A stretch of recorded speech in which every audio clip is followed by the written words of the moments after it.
Dhugaa hedduu hinaaso hojjetu birraan waa hedduu hojjedha. Eliyaas Ibsaa magaalaa Haramaayaatti dhaladhe.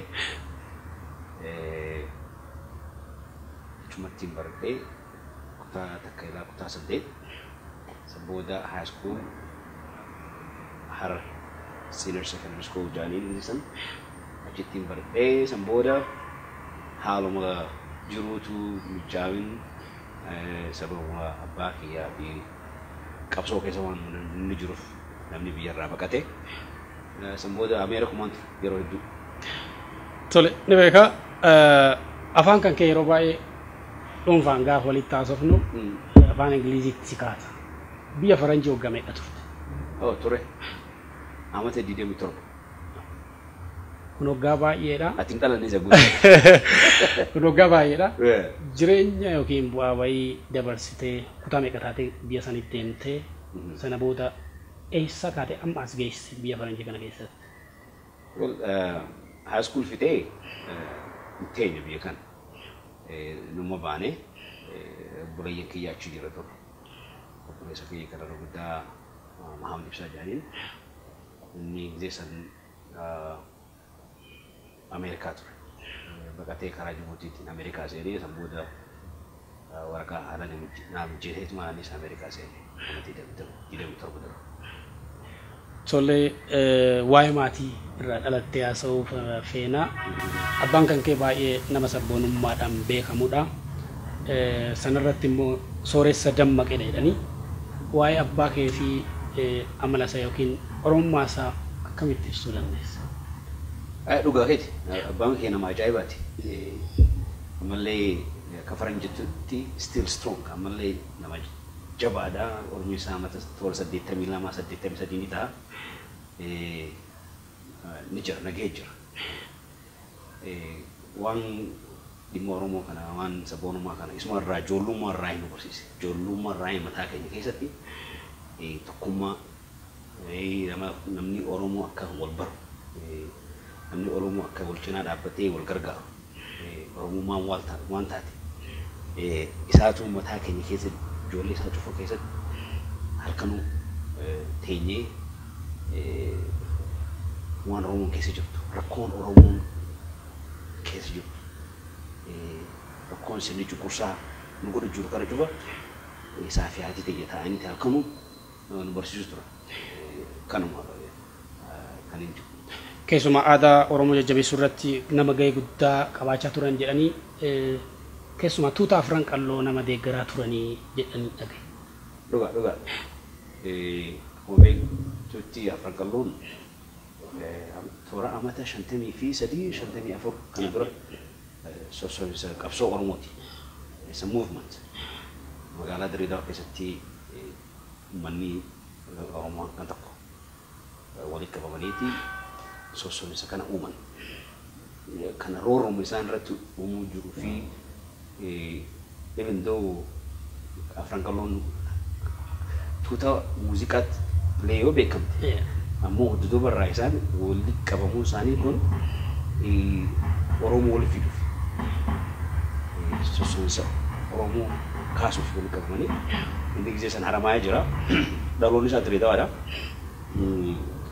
So giseen afran qalloon Dirreedawaa keessatti dhaabbattu isaas manni saayiboonni isaa abbootileen qabeenyaa gisee yeroo sanii yaamanii Haramaayaa irraa achitti inni isaanii wajjin hirmaatee shoora guddaa taphatee jira afran qalloo uumuurratti.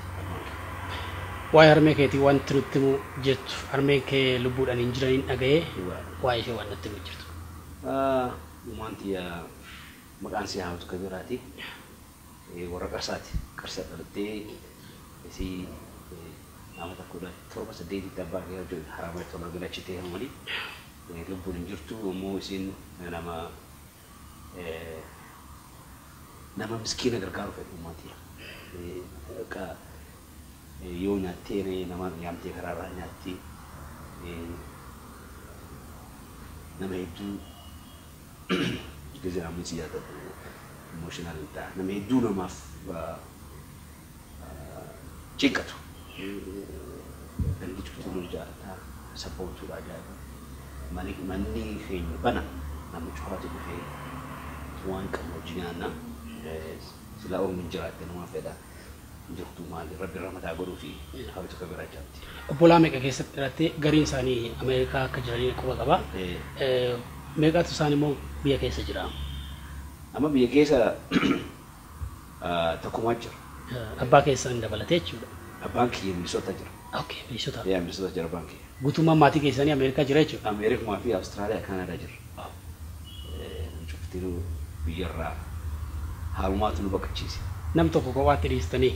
Isiinis nu jirti asii. Yoo deemuu fi teessuma deemti ammoo takkaatu haasa'ata. Maatii kana hundumaa wanni godaansee cunqursaadha moo silaa tarii maal jettee waa? Roorroodha. Roorroodha. Akkuma reefu jettetti abbaan kiyya naggaadee ture. Direedawaa fi Finfinnee fi karaa Jibuutii irraa meeshaa dhufu kan Haramayaa keessatti waan akka suuqii distribii godhu ture. Meeshaa daldalaa kana dalagu ture. Sirni cunqursaa san qabaniitii hidhanii tuman. Amata hedduu hidhame, amata afur ol hidhame. Ni jaalladha, ijoolleedha. Gaafa halkan mana keenya dhufanii waa meeqa nurra godhan dhufanii jaalladha. So obboleessi keenya guddaan Jason University asii barachuu ture. Absalaam jedhanii keessatti aanu Mahamadi. So waan cuftii Mahamad Umaratti ijoolleetti godha. Mahamad Umaratti haftee sammoota Mahamadis ni qabanii. Innis yeroo hedduu reebamee dhimma Oromoo irratti wanti biraatti kan jiru. Waan Oromoo kanarratti isin abaa'oo gargaartan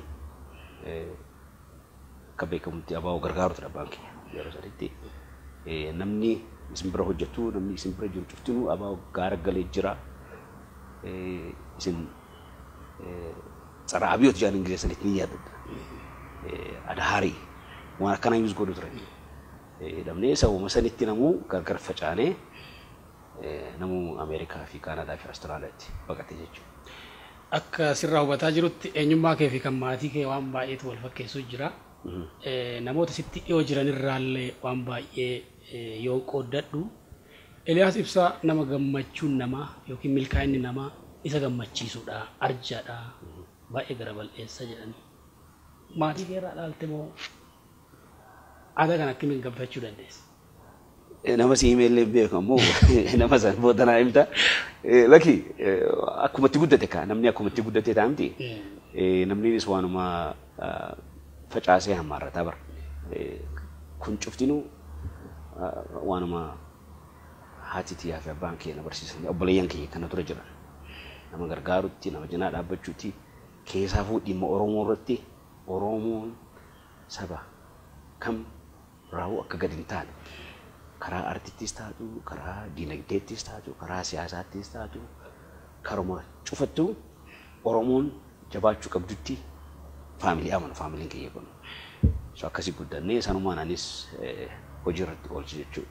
Beekaa namni milkaa'ina namaatti gammadu nam muraasa.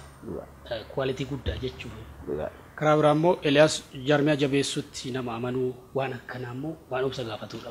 Jaarmiyaa jabeessuu, jaarmiyaa ijaaruuni kana eessaa fedhe? Uuma kiyyatti niin hinaaffaan sila sabni kiyyaa isa kana naa ta'e waan mataa kee keessa qaba. Guyyuu gizee Oromoo wal nyaattee wal jeeqtu kana niin aaramaa fi namni kiyya wal qabamee saba guddaadha kun. Waa hedduu godhuu dandeenya. Wal qabamnee uummata alagaa caaluu qabna waan jirtu mataa kee keessa jira. So viizhiniin kiyya waan saniif kaayame waan ta'eef jecha kaayyoo kiyya sana hanqaan gayyuu obsi barbaachisa. Duutee yoo aartee biraa deemte waan akka faayidaan qabdu yoo rafeelara. Kanaaf jecha viizhinii kiyya taargeetii kiyyaniin kaayyadha taargeetii sana hanqaan gayyuu gufuurra tarkaanfadhee akkasitti hojjechuuf fedha. It's called self-satisfaction. Ittiin gammadee akkanuma tokkotti gizee wanni tokko successful tahee wanni tokko dhimmi tokko bareedaa tahee gizee namni kiyya itti gammadu ni gammadda. Kana bu'uura godhachuudhaan nama hedduullee gargaartee akka jirtu nam baay'een karaa kee akka milkaa'e nan dhagayaa. Kubbaa miilaa bu'uuni jaalatta. Hawaasa Oromoo biyya Ameerikaa waggaatti almost miliyoona walakkaa ol kan walitti qabuu danda'u Osfaana warra bu'uureessan keessaa ati tokkodha. Waa'ee Osfaanaa kanarraa waa qoodachuu feena. Osfaanaan maalidha? Gaheen kee keessatti maal ture? Amma kubbaa fidde kubbaa hedduun jaaladha qaceelootti taphachuu tures. Annabarraa dhaga'ee ajaa'iba natti taate gisee ammaa asitti. Ammallee ni taphadha. Ammallee uummata fayyaaf jeenumaan taphadha biyyaan galuutti. Gaafa Atilaantaa turte TV keessatti nama roolii gahee guddaa taphataa turte tiimni darii akka turte dhagaa ture. Yaani taphachuun ture. Asittis taphachuun ture. Asitti Harargeef illee taphadhe. Haramaarraa Direedootti amallee booda Jijjigatti. Waggaa 27 duraa natti himtaa. Yeah, I was taphachuu ture. Ana high school jiru. Kifilii 10 akka jiru sirriitti taphachuu ture. Alamaa Hayiq jaaniin tiima kana. Kanaaf daftee dulloomin si'a. Dulloomu ganaadha. Ijoollee ciccimtu yeroo sanitti tiimni Haramaayaa tiima cimaa ture. Tiima Harar tiima akka Poolis. Misraaq Birreenyaa jaaniin gisee sana Waareen Ambassaa Harar Biiraa Duqeet Alamaa Yuunivarsiitii kana cufamuunee shaampiyoonaa ta'u ture. Magaaluma xiqqoo sana Haramayaa keessa. Ijoollee turte beekaa? Ekaa mara high school amma 11 kifli 12. Tiineejarii jechuudha. Qeerroo. Qeerroodha. Winchaa gubbaa kana akka biraatiin dha'u ture. So yeroo sanitti tiimni tuutni Haramayaa sanii ani jiran ijoolleen reeddoon amma lubbuun illee jiran jirreessuma jiranii bakka seenaa magaalaa Haramayaatti yeroo naan itti taphadhe san yeroo bareedaa ture. Ammallee ni beekama sanitti. San booda gisee Ameerikaa dhufees taphachuun ture. Uummata kan semi professional kana wajjin taphachuun ture. Bakka iskoolaattis ni taphadhaa. So guyyuu ni taphadha kubbaa kana ni jaaladha. So when the Osfaanaan kun akkamitti dhufee namuka kubbaa kana namni kubbaa taphatu kun walquba qaba bara. Walitti dhufa telefoonaa wal dhuunaa yeroo sanitti Torontoon magaalaa Oromoon hedduun itti qubattee ture. Magaalli Kanaadaa keessa. Toronto Kanaadaa. Gisee sanitti Torontoon tiima qabdi. Tiima Toast jedhaniin. Toronto Oromoo Soccer Tournament. Tiima saniitu jira kan dura dhaabbatee magaalaa North Americaatti. So Rabbi waan tokko dhufi akka muudee nama jedhan tokko jira koochii isaanii ture. San booda nama akka Ashiqoo jedhaniin qoosaatti abdii Ashiqoo jira. Rabbi Hamata godhuuf Salahaa Galmoo nama akka Jamaal Bakaroo ijoolleen tun cuftii kubbaa taphatu dur. So akkasitti walitti qabamanii achitti nayaaman jechuudha. Atlantaan ture gisee sana Torontotti nayaaman September 1995 ni yaadadha. September 1995 nayaaman jechuudha. Teessoo feenaa yaada akkanaa jira. Akka Ameerikaa represent nu gootu yaani nayaaman jechuudha. Akka 23 dura jechuudha. Akka 23 dura. Akkuma so niin dhaqee teessoo mana Eloo Maalii goone ni yaada. Wallisaa mana Eloo Maaliitti walitti qabamnee achi teenyee wal marhenne jechuun maal godhuu qabnaa akkamitti yeroo sanitti Itoophiyaan Sport Federation jira. Amaaraa kana jira. So nutis uummata Oromoo kana walitti qabuu qabnaa tiima hanqar dandeenyu ijaaruu qabnaa. Jaaniiti koree takka uumnee koree san keessattis anis ramadamee ammoo Ameerika deebi'ee tiima hanqa 3-4 tokko nuuf fidinaa jaan jechuudha. Akkasitti anis Ameerika deebi'ee tiima Atlaantaa ani keessaan ture tiima Minnesota Risaa jaaniin fi Seattle madda walaabu. So Minnesotatti Rabbi Rahmataa godhuu fi saahiba kiyyaa ture hiriyaa kiyya mana wajjin jiru Hamzaa Baashaatiin qunname innis tiima san walitti godhee nu eege. Seattletti Bumaama Argoo Bariisa Argoo fa'a isaan wajjin qunname fi mucaan tokko ammas nu wajjin jiru Rabbi Rahmataa godhuu fi innis tiima Seattle fiidanii dhufanii akkasitti tiima jahan the first Oromo sport tournament Torontotti gaggeessine jechuudha 1996. Amma maalirra jira Osfaanaan gaa? eenyu keessatti hirmaataa jiramu. Walla amma gaafa san beeki nam dhibbaa shantam dhibba lamaatu nu daawwachuu ture. Bakki itti taphatu suntiidha. Ammoo jaalalaa jira. Waa meeqaa jira. Oromoon illee gaaf sana quba waliin qabu. Exactly. Achitti waliin dhufee galee namni achitti first ni yaadadha. Ali Birraan faalleen taphachuu turan. Utuun itti taphane tura Ali Birraan faalleen taphachuu turan. Nuunis achi jira. Bakka namni cuftuu achi waliin dhufee galee jechuudha. Namni dhibba lama dhibba sadii maximum yoo jira kan bakkan gisee wanta kun. Amma kaa amantii damee fi lama adeemsa kana keessatti Usmanaan guddatee amma amata dabre kan Mustaa Goromee irratti achi ture. Nam kudhanii oliitu istaadiyeema keessa kutte. So Usman akka wanti ta'e jechuudha akka farajii maali bakka namni dhufee always wal argu. Ardaaji akka ardaaji laawee. Bakka dhufanii namni irra wal baran wal arkan fayyaa wal gaafatan. Most important ijoolleen dargaggoon achitti wal barii nam meeqaatu wal fuudhe beeki. Ani illee jaartiitti achitti hin Okay. Mudannoo gaarii. Okay. Si boodas namni hedduun jaartii argatu gadda. Magaalaa beeki. Baay'ee gaarii. So waan bareeda nama keenya waliin fidde. Ispoortiin akkasii.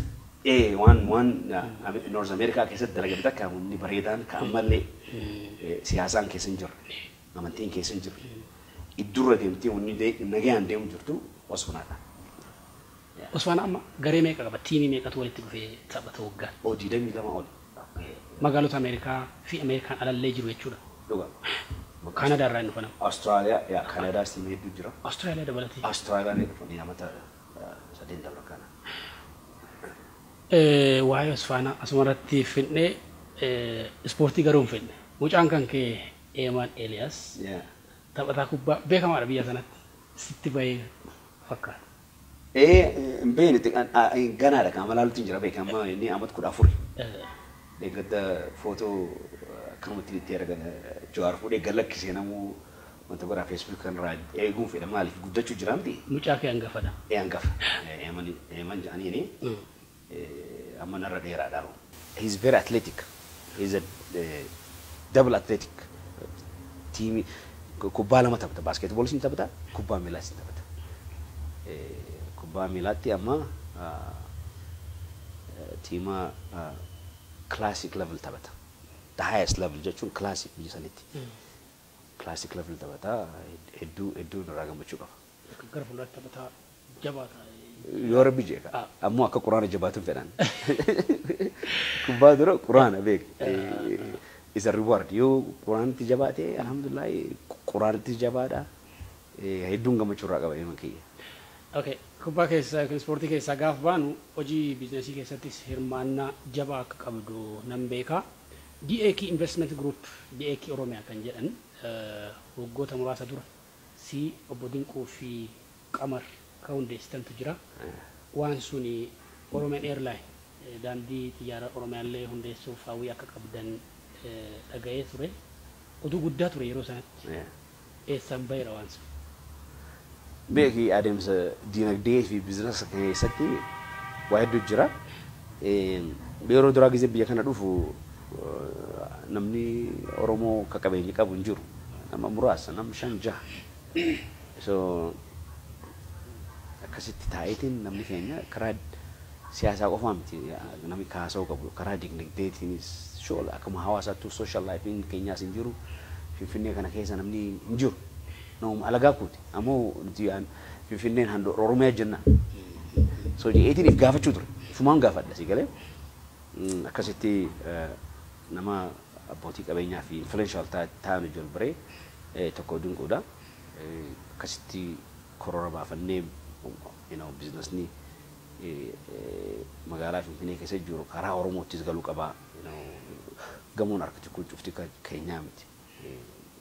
Kanarratti waa hedduu irratti hojjechuu qabna jenneeti wal taane Qamarrillee boodana booda dhufe akkasitti itti seennee Oromiyaa Airwaysin beeki isa concept bareeda.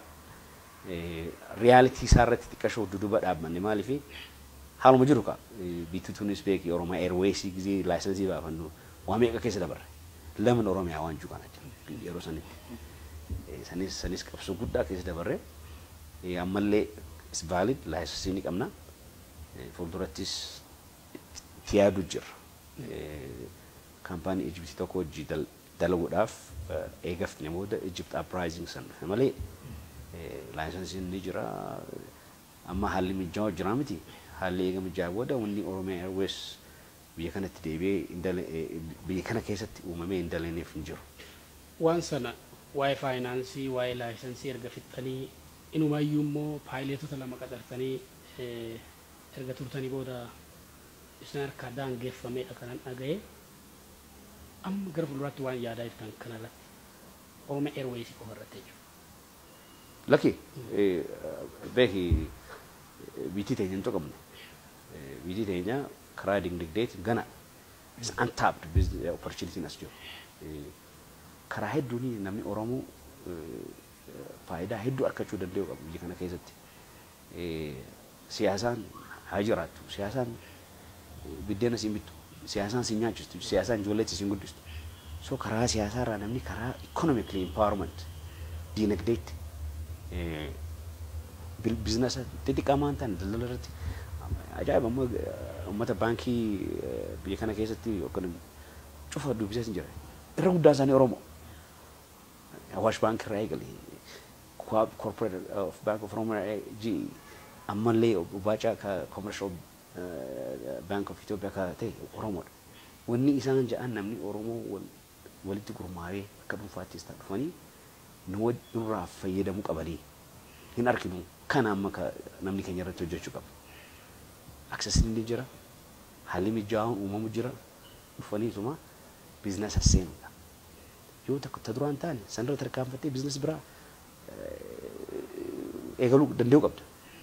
Kanuma kaama booda namni keenya irratti karaa diinagdeetiin hudduu duuba jira hedduu kanuma nutis anis taatu tuutni hojjechuu jirus taatu biyya alaatis nama hedduu jira akka faranjiitti we call them standing on the fence dallayee dhaabbatanii gallaaluu jiran bitiituun maal keessa jirti bitiituun ni bittinnooti moo bitiituun karaa fuuldura deemti ja'anii nama hedduu jira ka duuba taa'ee na gaafatu fa'a so haalli mijaawaan yoo uumame nageenii uumame namni hedduun biyya kana dhufee ifiifis hojjetee nama hedduudhaaf dalagaa baasuudhaaf carraan gaariin karaa mootummaatiinis karuma cufaan uumamuu qabaan jira.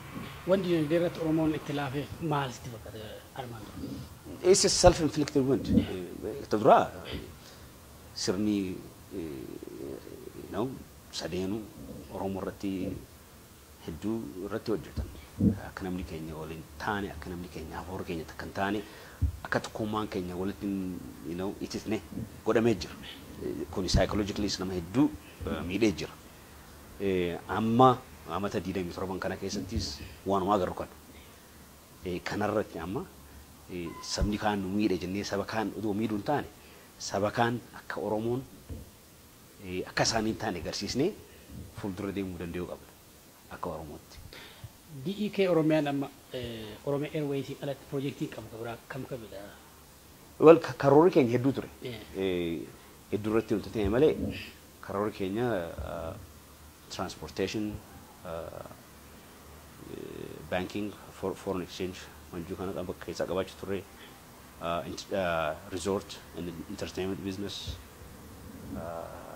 and entertainment business jechuun waanuma artiistootaa fi waan kan jalaqqisu kanarratti hojjechuudhaaf karoora lafa kaayannee ture. Beeka amma gara fuulduraatti illee isin harka jira piroojeektiin kuni karoora illee isin harka jira nama hedduun immoo si duuba akka jiru nan amana. Projektiin kun waan dhaabbatu itti fakkaatu itti hubuu qabdu jedhee yaada Oromoon illee hawwii akkasii qaba. Dhugaa kana qofaa miti kaampaaniin gurguddoon biraa amma particularly karaa communicationiitiin BT's infrastructure communication hedduu dadhabaadha. Dhiyoota nama muummichi ministeeraa waan sadii gurguddaa biyya kana keessa jiran privatization irratti qorachuu jiran. So ka duraa Ethiopian Telecom is a giant. Isa money making machine jetti faranjiin. Sanirraan ammoo infrastructure hedduu dadhaba. Odoo haasoftuu telefoon irratti cufama. Garuu saawuma elmamudha. Exactly. Yeah. So kanaaf nama miliyoona 100 biitti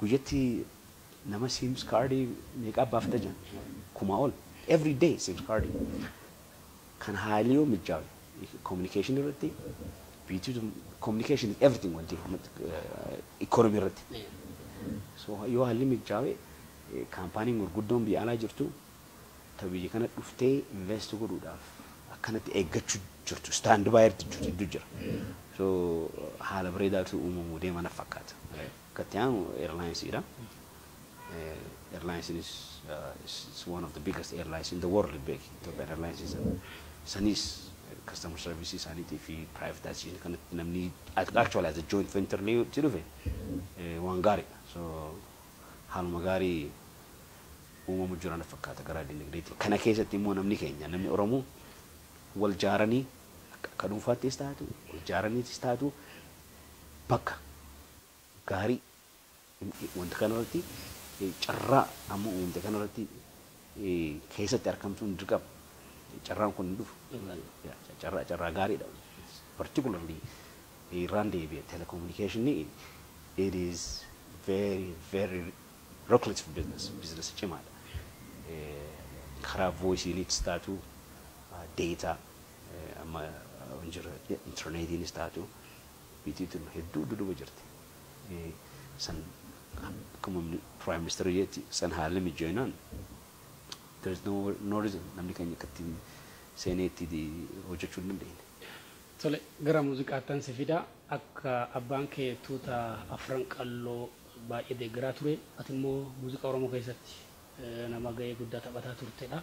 Taphataa jirtullee artist Qamar Yusuf Dr. Artist Ali Birraa fi Saaliyaa Saamii dabalatee namoonni baay'een karaa kee milkaa'anii jiru. Wanni isaaniif goote maalidha? Keessuma artist Qamar baay'ee si galateessa. Maaneejara isaati turteedha nan dhagaya inni akka himutti garuu maaneejara olidha. Maal goote warra kana? Wallahi wata kan goone cunumaan dhaabbate beeka ati gumaacha kee himatuun barbaadde yeroo jalqabaatiif miidiyaatti akka dhiyaatteedha deebii dheeraa jechuu qote. Dhuga wata duraa wanti kun qabsuma keessa adeemsuma qabsoo keessatti beeki akkasiin jetti faamilii keenya irraa waan muuziqaa fi artii kana. Dhuga muuziqaan Oromoo qabsoodha. Akkasitti abbaan kee nu barsiise.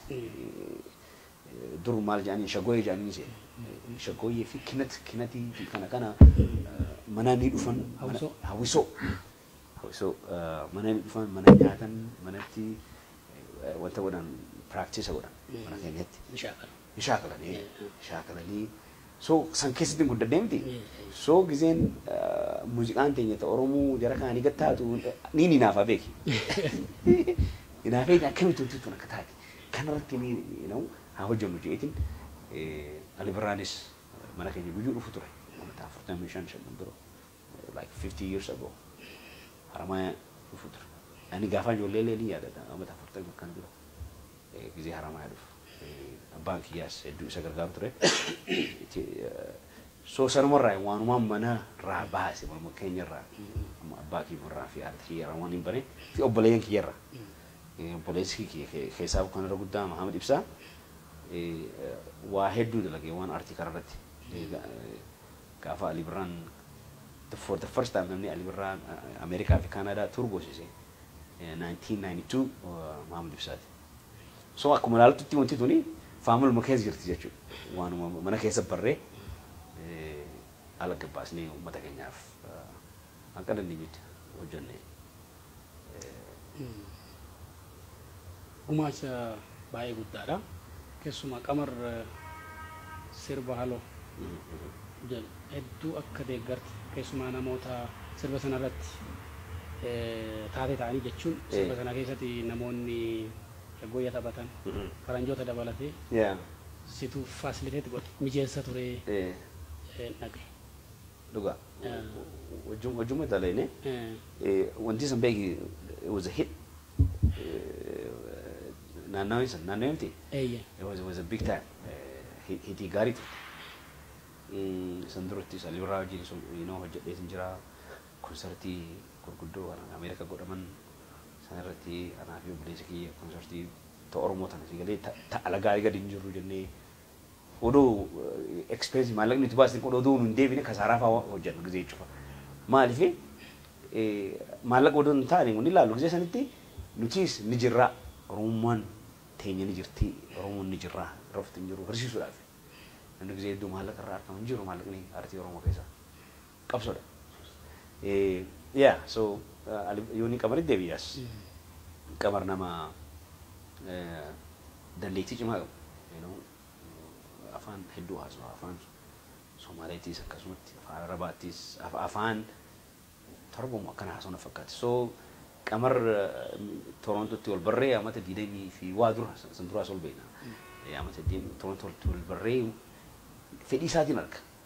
Fedhii isaatii fi dandeettii isaatii fi waan inni hojjetu argeetumatti akkasitti kootu jedhee na bira bakka anaan jiru dhufee akkasitti teenyee pilaana baafanii jechuudha. Long term and short term plan. Ka duraa maal dalagu dhufee isa CD standardii addunyaa irratti beekamu. Muuziqaa production san godhuu qabna.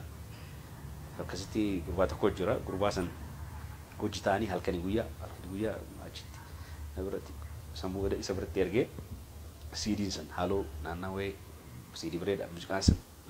Yeroo kliippiin Oromiyaa jedhu bahucha. Exactly. Kliippiin Oromiyaa jedhu san dura CD dalagan. San booda qaamatti dhiyaanu kliippiin irratti hojjenne. So san dalagaa takka ta hedduu nu booniste keessaa production qamar sani haaloo fi Oromiyaa naannawee. Qamar Oromiyaa jedhee jechuudha gara Oromiyaatti dhufe. Ergasiis wajjuma jirta. Wajjuma jira. Ani beeki yooniin takka isin nama hojii hojjechuu gale forever nama sana wajjin jira. Jijjiirama kana qabu.